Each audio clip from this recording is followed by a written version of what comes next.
In November 2007, following the release of the Orange Box the previous month, Valve began an internal development fair.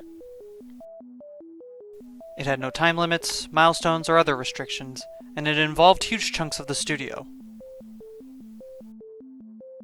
Developers split up into smaller teams that focused on certain creative and gameplay concepts.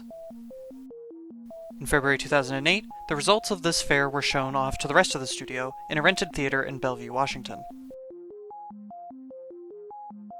Ken Birdwell and his team, for example, would work on getting fluid simulations working in Half-Life 2's branch of Source 1.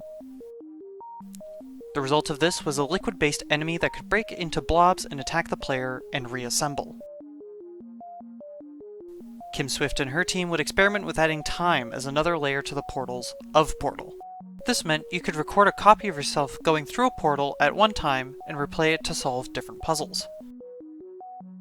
A team composed of John Guthrie, Tom Leonard, and Steve Bond showed off modular AIs. The AIs could have chips that could give them abilities. When the player kills one, the chip was to drop to the ground. Other AIs could then run over and upgrade themselves with this fallen chip. To show off this idea, the Combine soldiers from Half-Life 2 were used as the chip holders. Joshua Weir and his team, using a visual style resembling Team Fortress 2, would create a demo called F-Stop, featuring new puzzle mechanics. F-Stop would morph into an early version of Portal 2. One demo, from Eric Wolpaw and his team, was called Two Bots, One Wrench.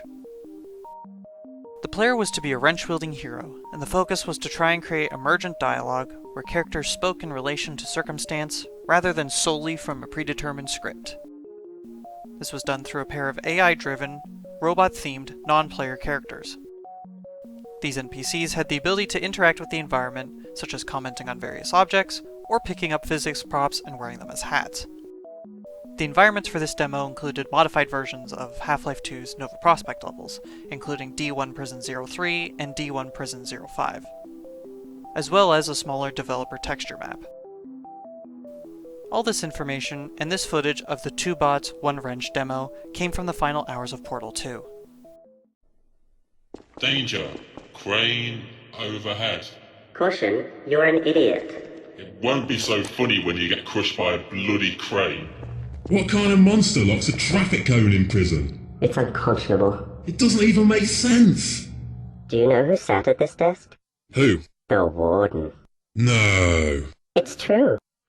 A wooden plank. They were trying to keep something in. Or out. Well, it is a prison, mate. Yes, probably in then. Oh, that's a rather shabby crate. Oh my god, it's horrible. Ah, I accidentally looked at it again. Stop looking at it. I'll just put this up. What was I thinking? Look, I'm a human lady. Ooh, I'm using the toilet. Oh, bravo, too true. This thing still works, unfortunately. I put the toilet seat up, in case anyone cares. Up high. Yeah. A lubricant machine. I could use some lubricant. Breen's private reserve of urine. I heard they use these barrels to store vast quantities of urine. I very much doubt that. Do you doubt it enough to go stick your head inside? Look out! Another urine barrel. This is a type of bottle that I'm afraid might contain a bit of urine. What is wrong with you? This prison is a bloody minefield of possibly urine-filled containers. Oh! A leprechaun! It's a doll. It's just a doll. Bloody hell. You won't fool me again, leprechaun. Mother, look what I placed upon my head. Heads up. Ah! Yeah! Ah! Ow!